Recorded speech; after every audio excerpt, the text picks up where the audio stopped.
a microphone, so I'm going to have to use my teaching voice that I haven't had to dig out for a little while.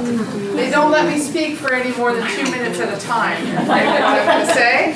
So I would like to begin by acknowledging that MSVU is located in Jabuktuk, part of Mi'kma'ki, the unceded ancestral territory which remains the homeland of the Mi'kmaq nations. This territory is covered by the covenant chain of treaties of peace and friendship signed between 1725 and 1779. The treaties are living agreements that establish the rules for an ongoing treaty relationship between nations.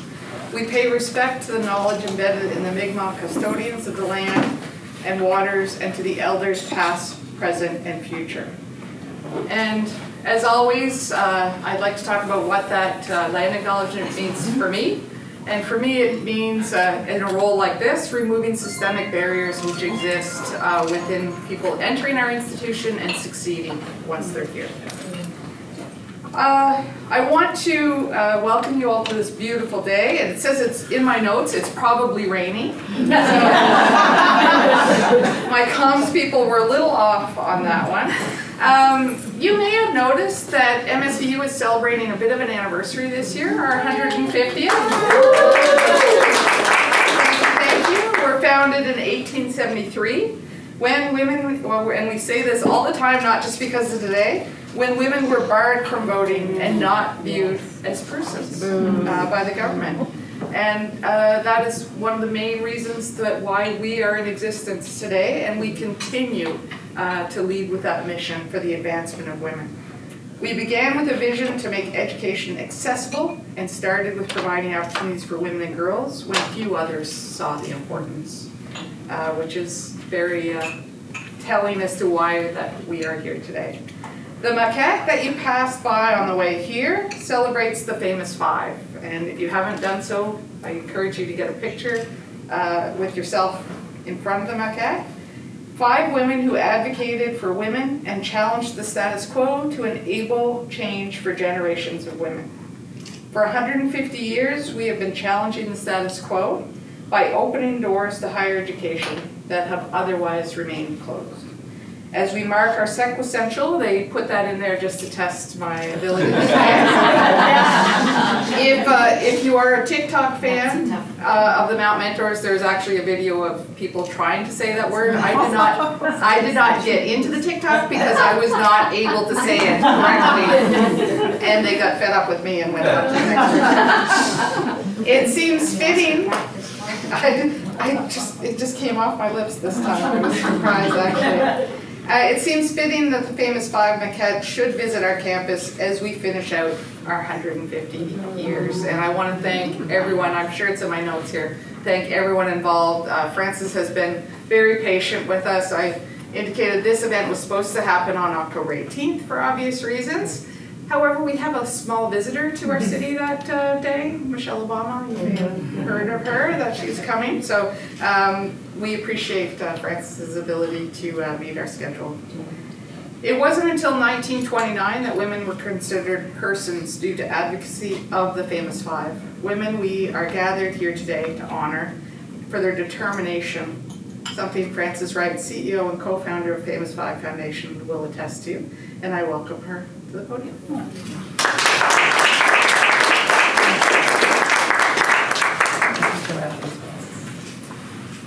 Well, thank you all very much for coming today, and special thanks, of course, to the president of, I say MSVU, but you all say the Mount.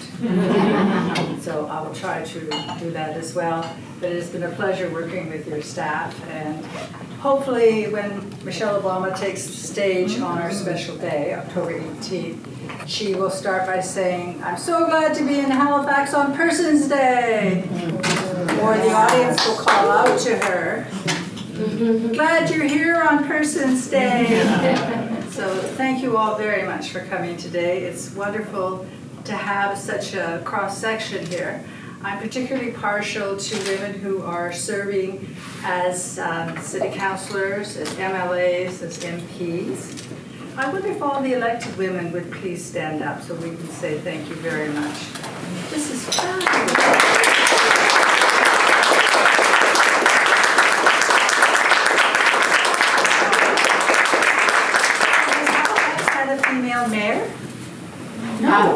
CAO. We did. The city of But I Halifax. think prior to amalgamation, That's so. correct.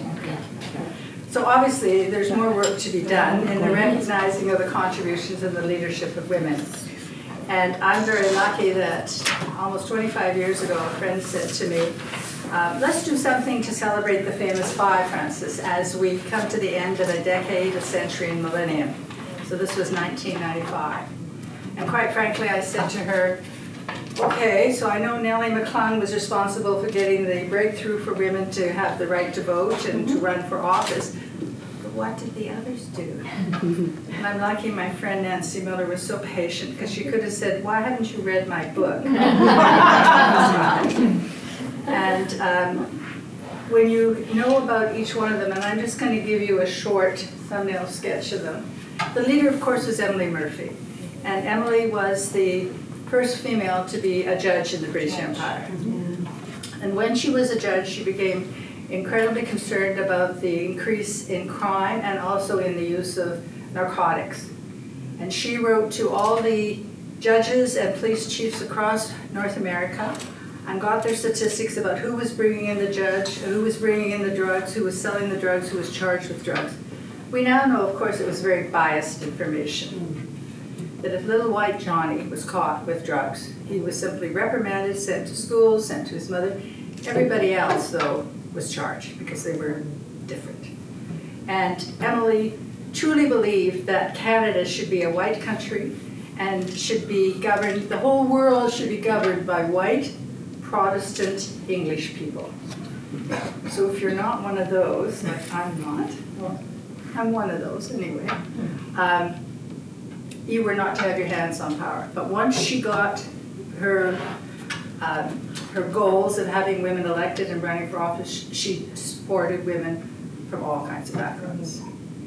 Nellie, we've talked about, who secured the breakthrough by, what's it called? So she presented the argument that the Premier of Manitoba had presented when the women went to ask for the vote. So she turned it around and did a play called Mock Parliament, and had the men coming on asking for the vote. And she said, you know, well, why should men have the vote? In Alberta, Louise McKinney was very involved with the Women's Christian Temperance Union, and she persuaded the provincial government not to send cigarettes in the goodwill packages that went to Alberta's soldiers fighting overseas in World War I. But Alberta was the third province. Manitoba was the first to grant women the right to vote, then Saskatchewan, then Alberta, then BC. But Alberta had the very first election in which women could vote. And both the Conservatives and the Liberals went to see Louise McKinney, because she'd organized 20 chapters of the Women's Christian Temperance Union across. Like, how did you do it? No phones, no faxes, no social media, no computers. And they asked her to run for their parties. She asked them one question. Do you take donations from liquor companies? Oh, said the Liberals and Conservatives, we sure do. And we hand out liquor to the voters and the people we hope will vote for us. So, of course, she says no. And she runs as an independent and is elected just for one term in 1917 and then is defeated. The oldest of the famous five is a woman called Henrietta Muir Edwards. And in the Maquette, she's got her cup up and she's toasting. So she grew up in a fairly wealthy family in Montreal and saw that women were coming into Montreal paying their rent, but they were either kicked out before the end of the rent period or their place was robbed by the landlord or others, or they were raped. So she goes to her father and says, can't we at least have one of your boarding houses and we'll rent it out to the women and they'll be safe there. And so he agrees, and she and her sister set it up, and very quickly they realized that the women need to have some training in terms of filling out applications, English as a second language, what to do once they get the job.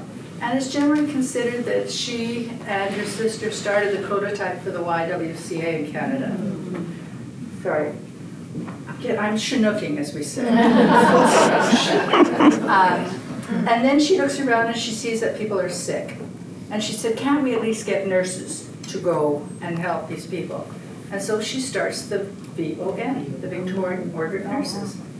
And then notices that there are lots of women's groups, generally around suffrage, but about other issues too. And she said, can't we have a national council where each of the groups sends a representative so we know what everybody's doing and we know where the gaps are? And so the National Council of Women used to meet with the federal cabinet and the prime minister once a year for an hour. So this went on for a couple of years in the 1920s, and then the Ontario manufacturers said, wow, that's great access. Can we meet with the cabinet and the prime minister for an hour too? And then the unions said it, and then the next group, and the next groups. So now National Council's down to half an hour with key ministers, but at least they did it. So they are phenomenal women in and of themselves.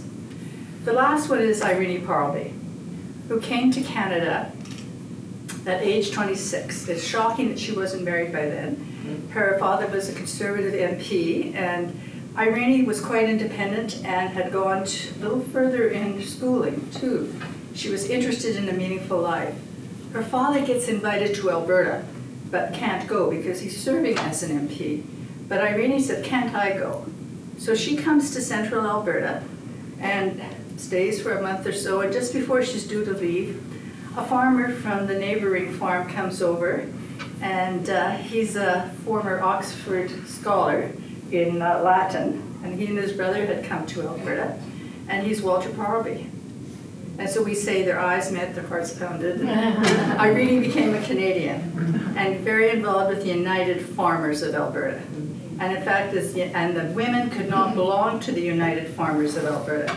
So Irene establishes the United Farm Women of Alberta, who developed most of the social policy for the UFA, who wins the next election, and also a fair bit of funding. But when they sit around the cabinet table, and she's persuaded to run, but when they sit around the cabinet table thinking who's going to be a cabinet minister, someone has the gall to suggest Irene. Well-educated, comes from a political family, has obviously earned her stripes with the United Farm Women.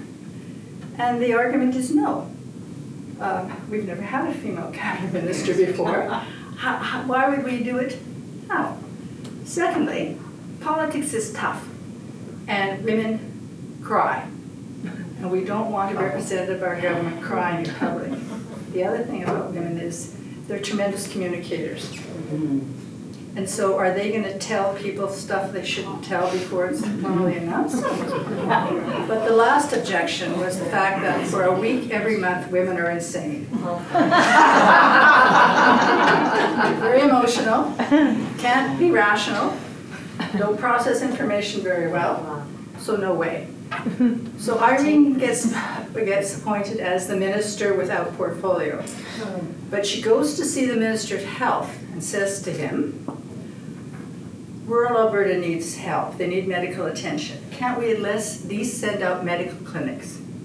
Oh, he says, what a good idea. So he announces traveling medical clinics throughout Alberta. Then Irene thinks about education and says, why does everybody have to come to Edmonton for a university education? Can't we send out the professors, and can't we send out books and then have the books come back, the workbooks come back to Edmonton? And distance education. And the Minister of Education notes when his re-election, he establishes distance education. But then they turn to, I'm sorry, I'm just taking a little bit longer. No, this is. Then they turn to what's happening in Ottawa. Because by then, they had secured the right for women to vote and run for office, and Canada had elected in 1923, I think it was, the first female MP. Who was that? Oh, dear, break my heart. Agnes McHale. Yes, that's right. So you recognize the name, yeah. From Ontario. And the House passed two bills. The first bill is about the establishment of old age pensions, and the second bill is about mother's laws. But when it goes to the second half, as you know, we have two bodies, and they both have to have majority approval of legislation before it becomes approved. The senators are quite outraged about having to approve the expenditure of their tax dollars to old people, because if you live that old, that you are an old person, you should have saved enough money yourself, and you should have unveiled yourself or got yourself to be liked by your family and by friends and by others. And they would take care of it. So they defeated that. But the bill that really annoyed these stale, frail, pale males, I need a fifth, what's a fifth? Was mother's allowances. What? You're going to send my hard-earned tax money? And you're going to give it to women? To the mothers? They know nothing about finances, about business. And so they defeated the bill. And that's when Emily said, enough. We have to get women in. And the block was the interpretation of the word persons in Section 24 of the BNA Act of 1867. So the question that went to the Supreme Court, because at that time there was a clause in the Supreme Court of Canada Act that said any 5 people acting as a unit could ask for clarification of a word, phrase, or clause. So Emily says, hi Nellie, hi, and they all go up to Edmonton and they send in their question and it goes to the Supreme Court. But in April 24th, 1928, the Supreme Court of Canada says, no, women are not persons. They cannot go to the Senate. And the reason is, all the nouns, pronouns, and adjectives, isn't it interesting we're talking about that, are all he, his, and him. Therefore, it's very clear who is to govern and who is to be governed. Secondly, Canada, at the time that Canada was set up, women did not have the right to vote. So it was very clear that the government was to be of men. And the third reason they gave was that in Great Britain, the House of Lords did not have a single female member. So how could we, as a mere colony, break with this sacred tradition?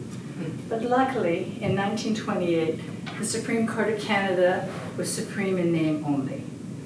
Until the 1940s, you could appeal a decision by the Supreme Court to a subcommittee of the British Cabinet, to the Judicial Committee of the Privy Council of Great Britain. And so that's what the famous 5 did, supported by the Government of Canada, supported by the Government of Alberta, opposed by the province of Quebec. And on October 18th, 1929, 7 wonderful men said, yes, of course, women are persons. And why not? The word persons forevermore will mean both men and women. And particularly when you consider the contributions that women have already made to the building of Canada, think about their expectations and for generations to come, what the women will do. And besides, the Canadian Constitution is a living tree. And that's why we have constitutional talks. And I'm sort of glad that when we were having our last talks about Charlottetown or whatever, people really didn't know about the famous 5, because I think they would have been blamed for all discussion about the Constitution and not about bread and butter issues. So those are our women. And a group of us decided in 1995 we had to do something. And so we raised $1 million from 5 women across Canada. And on October 18th, 1999, the 70th anniversary, the statues were unveiled in Calgary on Parliament Hill. And a year later, October 18th, 2000, the statues were unveiled on Parliament Hill in front of the Senate, as a way of saying women matter. Women are important. And we said to the sculptors, we gave them 5 directions. 1 is it had to be ground level. 2, it has to be bronze. 3, they had to be identifiable. Because even when I look around Halifax, and I don't mean to speak badly of Halifax, I've only found 1 identifiable woman's statue in Halifax. And how old are you? Were they all, yeah. Yeah. So at ground level, so people could interact with it. And I'm so thrilled that a sculptor from Edmonton, Barbara Patterson, and you're going to hear from her daughter-in-law, Lisa Blackburn, and Barbara's wonderful son, Jamie, is here as well. And it was a pleasure working with Barbara to produce the monuments and the maquette, which is now traveling, thank you, which is now traveling across Canada again to universities, city halls, and legislatures. And it will be here until the end of December, maybe early January. So all of you were given a card that has the famous 5 pin on it. So in closing, I would ask you to please wear it frequently. or give it to a person to tell them about Famous Five, but you need to please think about telling 5 other women about the Famous Five and the women that have helped build Halifax. And get women elected. And get women elected. Exactly. So in closing, I thank you very, very much. I hope you will all feel, the pledge for the Famous Five Foundation is I feel equal to high and splendid braveries. Because this is what Emily wrote in her diary when she saw the new statue for Queen Victoria on Parliament Hill. She was already a judge. She was already an author. She was already an activist. And she said, when I saw that statue of the Queen Victoria, it made me feel equal to high and splendid braveries. So I'm going to ask you to say the pledge to me. So first of all, I'd like you to put your shoulders back. Take a deep breath in and out. And I'll say half of it and ask you to repeat it. We should tape you. Videotape you. Oh. Videotape We you. got We got that right Oh, now. okay, I didn't know. Oh, thank you for that. Thank you. So the first part is I feel equal. I feel equal To high and splendid braveries. to high and splendid braveries. And the splendid braveries may mean taking care of your children in dire situations. It may mean working with an Alzheimer relative and answering the question for the 97,000th time. But continue to feel equal to high and splendid bravery. So let's say it together. I feel equal to high and splendid braveries. Shoulders back. Deep breath. And I'm going to count down from 5, and it's over to you to say your pledge. 5, 4, 3, 2, 1. I feel equal to high and splendid braveries. The legacy of the Famous Five is within you. Thank you very, very much.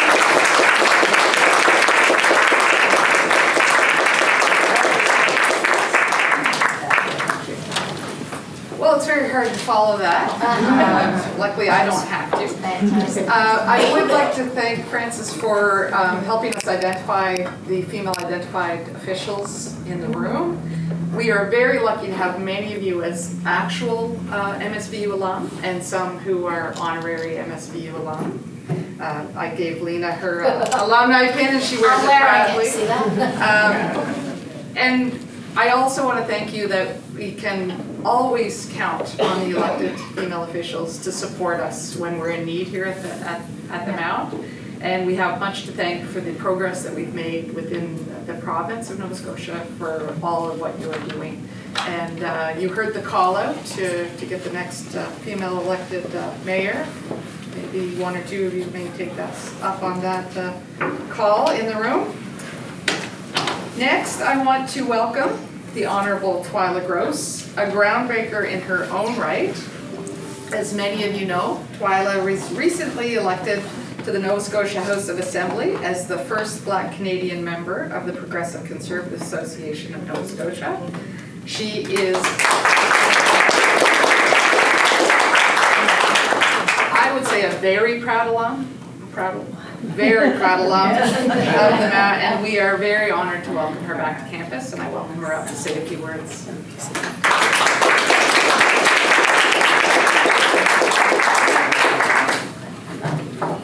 Well, yes, good morning. Good morning.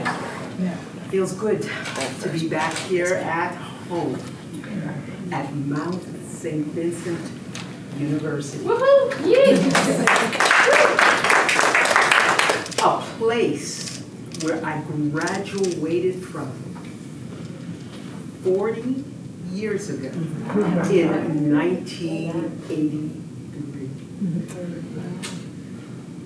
I offer congratulations to Dr. Joël Dickinson, the President and Vice-Chancellor of MSVU, as you observe a significant milestone, your 150th anniversary.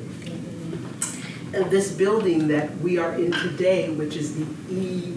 Margaret Fulton Center for Communications, is significant because Dr. Fulton was the President and Vice-Chancellor when I went here at the Mount.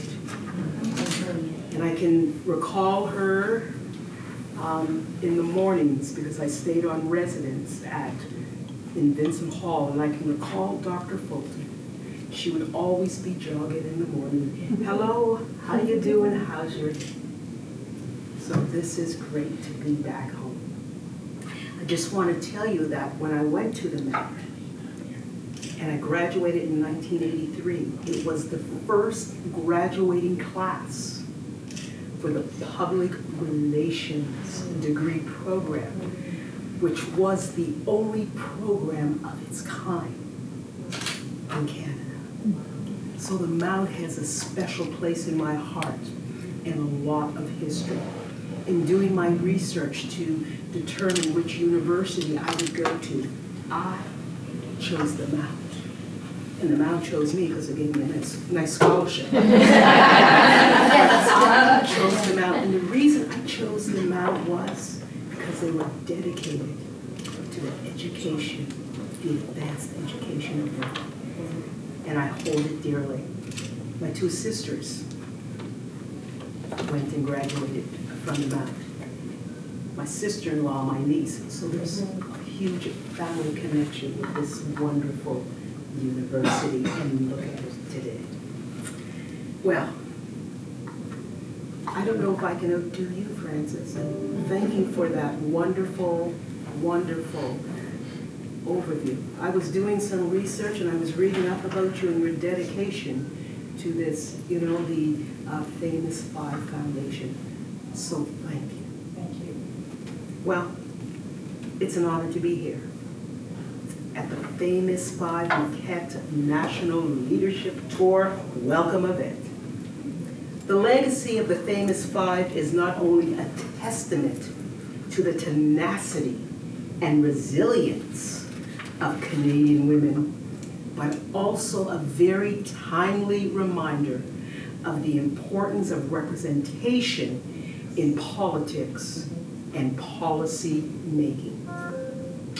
I have the distinct privilege of representing a constituency that is a tapestry of history, resilience, and the enduring spirit of the African Nova Scotian community. As the Minister of African Nova Scotian Affairs and the Public Service Commission, my duty goes beyond governance. It is a duty to ensure that the voices of residents who have been often pushed aside to the outer boundaries, the outer limits, are included in the policies and decisions that shall help shape our province's bright future. Representation is not about numbers. It's not about statistics or ticking boxes. It is about recognizing that our diverse experiences, our backgrounds, and perspectives enrich our communities. They challenge our biases, open our minds, ensure that our policies are rooted in the lived experiences of all Nova Scotians, of all Canadians, and not just a select few. The famous Five fought for women's legal recognition as persons in Canada, reminding us that political battles are not just about power. They are about dignity, respect, and the right to participate fully in a democratic framework for our nation.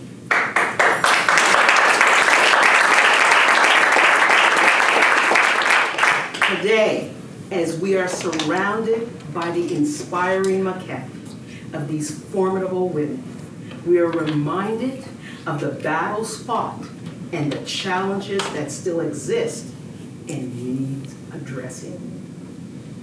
It sends a very powerful message and inspiration to every young girl who sees someone in a decision-making role who looks like them, shares their experiences, and understands their struggles. that they too belong, that their voices matter, and that their ambitions are not limited. Moreover, representation ensures that policy making is more inclusive and just. When the decisions are made without the input of diverse voices, we create blind spots. Areas where the needs of certain communities are overlooked and misunderstood.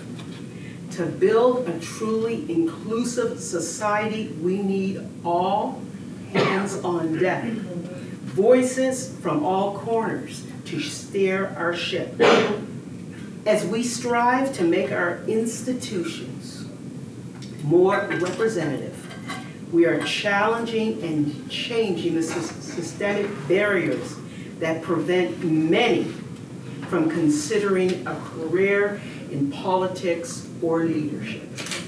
I never thought that I would be in politics. My good Lord, that was the furthest thing, honestly, from my mind. But it was strange because I retired in 2000 and I thought that was it, but I guess not.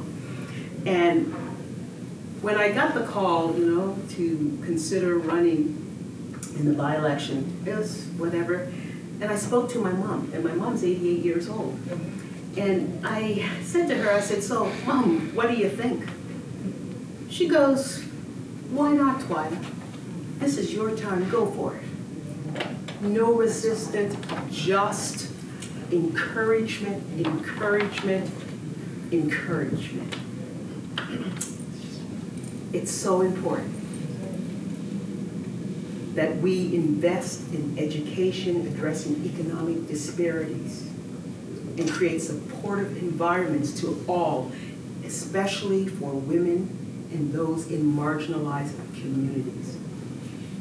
I am inspired by the initiative of the famous 5 Maquette tour to encourage women and girls across this great country of Canada. It is endeavors like that that ripple across and reshape our political landscape, making it truly reflective of the diverse and vibrant tapestry that is Nova Scotia and Canada. I'm so glad when we go to the legislature tomorrow that I won't be sitting in a room with a bunch of males. But we will have some very strong, capable women, that there will be diversity there. That means a lot. You know something? We've come a long way. Yes, we've got a ways to go, but we've come a mighty long way. I think of the song by Helen Reddy, that anthem, I Am Woman, a song of empowerment when I think of the famous 5. A verse of that song says this: you can bend but never break me, because it only serves to make me more determined to achieve my final goal. And I come back even stronger, not a novice any longer, because you've deepened the conviction in my soul. Well, yes, I am wise, but it's wisdom born of pain. Yes, we've paid the price, but look how much we've gained. If I have to, I can do anything. You see, I am strong. I am invincible. I am a woman.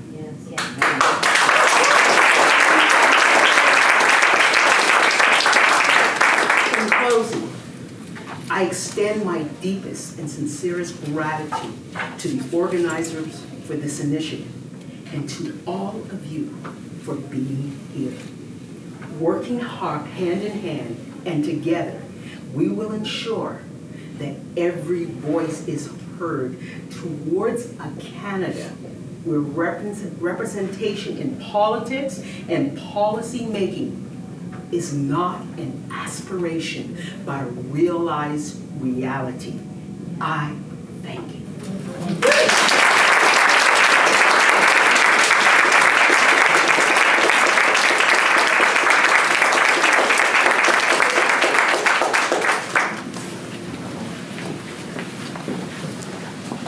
The speakers just, yeah, I'm supposed to come up and speak in between these things. Say something that's slightly informative and amusing. I would like to address something, it's not here in my notes, but I do want to ask each of you, who, even if you're not an elected official, if you're not in politics, if you are in any kind of role, if you can understand some of what our elected officials and leaders endure on a daily basis, that most men, and especially those of us with intersectional identities, have to endure to put ourselves out there, to take roles of leadership. So whenever you can, when you can reach out and say a few supportive words, whether someone's done something great or done something not so great and is being called out like no man ever would be, to just give that level of support to each other when it's needed. And I've been the recipient of some of those messages, and I can tell you it is usually greatly appreciated in times when you're really questioning what you're actually doing in your role. So thank you for that, Twila. Now I want to welcome Councilor Lisa Blackburn. Lisa has a very personal connection to the Maquette that we're all going to hear about today and that we're here to celebrate today. Not only does she have an even smaller version of the Maquette in her own home, and maybe we're here to bid on it today. Wait. Oh, are you donating it to the gala? Thank you. That's great. She has this in her home, but the sculptor Barbara Patterson is actually her mother-in-law, who unfortunately couldn't be here today. So we thank you very much, Lisa. Thank you. Thank you so very, very much. And looking around the room, thank you, Your Honor, Madam MP, MLAs from all walks of life, Madam Minister, and especially to my council colleagues. First of all, Frances, thank you so much for inviting the Women of Halifax Council to join you today for this very special Pink Tea celebration. I do want to make mention of the fact that we have councillors Patty Cuddle, Pam Lovelace, Kathy Daigle-Gammon, Iona Stoddard, and Catherine Morris here with us this afternoon.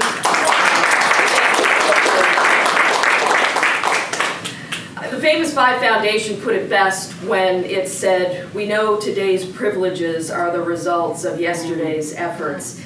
And the 8 women that were elected to Halifax Regional Council in 2020 are the members of quite the historic group. Together we make up half of the very first gender-balanced city council in Halifax.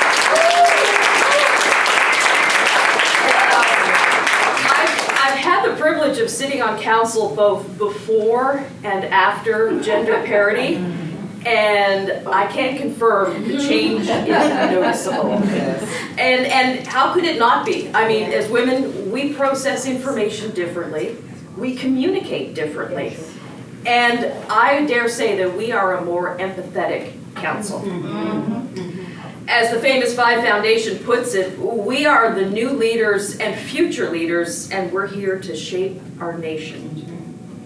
It's my great honor to bring greetings from HRM Council to this celebration today. I welcome the Famous Five Maquette to the city, not only as a proud councillor, but as been mentioned, a very proud daughter-in-law. You see Barbara Patterson, the sculptor of the Famous Five, both the statues in Calgary and Ottawa, is my mother-in-law. Her son, Jamie Patterson, joins us here today as well. And I gotta tell you, Mom's story, Barbara's story, is also one that mirrors the guiding principles of the Famous Five Foundation. That of courage, determination, equality, integrity, and respect. Now, Barbara was a lifelong artist, still is an artist, But she didn't attend university to study fine arts until she was well into her 40s and had 3 grown-up sons. And Jamie often talks about going to the same university as his mother in the 1980s and having to sneak around campus so that she wouldn't catch him skipping class or hanging out in the student union building. Now, Mom was selected by a national jury after they saw her vision for the project. The statue itself serves as a snapshot of the moment the 5 women hear about their victory. You see Nellie McClung shown holding up the October 18th newspaper with the headlines announcing the news. Emily Murphy, the woman who led the charge, standing beside a chair, inviting everyone to join them in the celebration. And there are some great secrets about the statue that few folks know. Some personal touches representing Barbara's strong sense of family. So, for example, Barbara is a huge dog lover. Raised and bred Dandy Dinmont Terriers, showed them for years as a hobby, and every statue she makes has a dog in it somewhere. Now, on the famous 5, you will find it on a brooch that I do believe it's Henrietta is wearing. Don't know if you can see it in the Maquette, but if you go to see the big version in Ottawa or Calgary, you'll see a little dog brooch. The chair that is so welcoming to everyone, that chair is actually an exact replica of a chair that sits in the front lawn of my in-laws' home in Edmonton. Oh, wow. Can't see it with the Maquette, but on the larger versions in Ottawa and Calgary, have a look at the back of the newspaper that Nellie McClung is holding up. You can read the text on the back of the newspaper. You'll see that it's a wedding announcement. That is actually a recreation of the wedding announcement for Barbara's own mother as it appeared in the Edmonton Journal. Finally, if you ever get to see the statue in person, please have a look up under the women's skirts. Don't go there, it's okay. Under each one of the skirts is the name of one of Barbara's grandchildren engraved in the bronze. Now, a pro tip, don't do this during the opening ceremonies in Ottawa while the Prime Minister and media are in full attendance, and I think that tip becomes compliments of Jamie. Finally, October 18th, 2024, so almost a little over a year away, will be the 95th anniversary of the Persons case. My mother-in-law is absolutely tickled pink to be a small part of the history of this monumental decision. And I am absolutely thrilled to be standing on the shoulders of women like her. Thank you very much.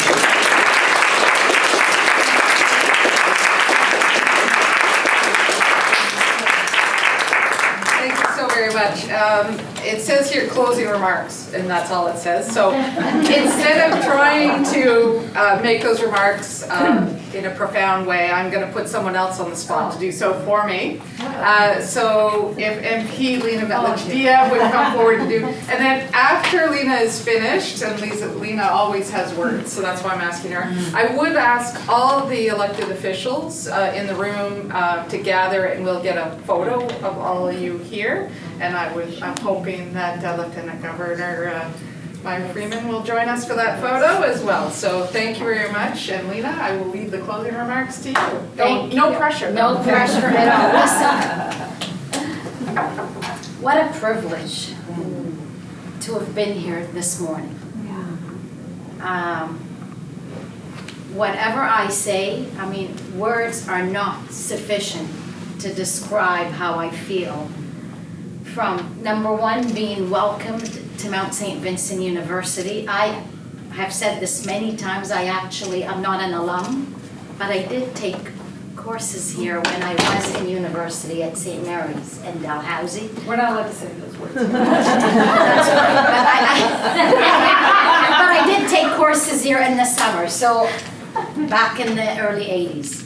So I go way back, and I actually probably live one of the closest politicians that actually resides next to this university, so I live very close to here. So I feel like I'm home.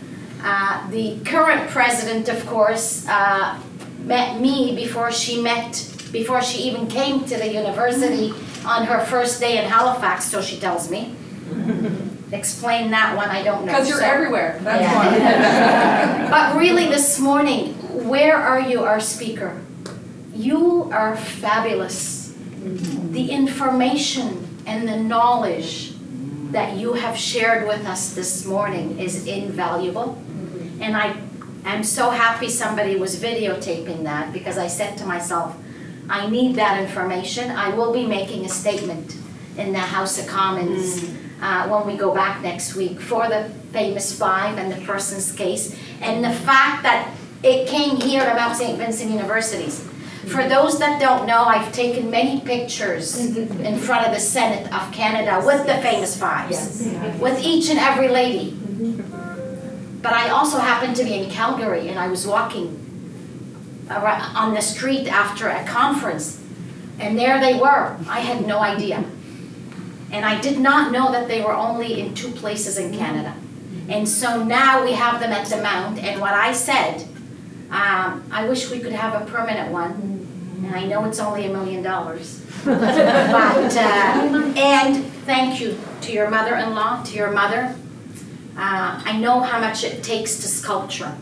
It's something I tried to do years ago when I was president of a Canadian Lebanon organization, and I know how much it takes to do and put things like that on. So it's magnificent. And I don't know, Twila, first time I hear you publicly, and I know we met when we were at the airport meeting there, when our famous president there did a wonderful, wonderful speech.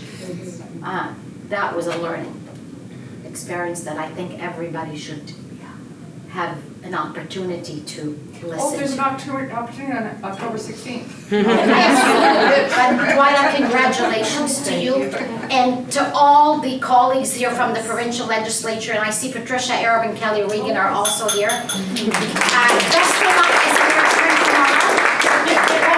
I am so happy and privileged that this is a constituency week that I'm able to join you today. But as you all know, Parliament sits a lot. Being in Nova Scotia, it sits a lot. It sits too much. And so we're back there next week till Christmas, pretty much. Your Honor, it's nice to see you. Our heart goes out to what is happening in Israel and what is happening everywhere. Those of you that know me, I've lived wars and I've lived being bombed. And so for me, this time is very emotional. So our heart goes out to all people that are suffering. To all councillors, best of luck to you as we all work together with all levels of government, university sector, and everybody that is here. And thank you so very much for this honor.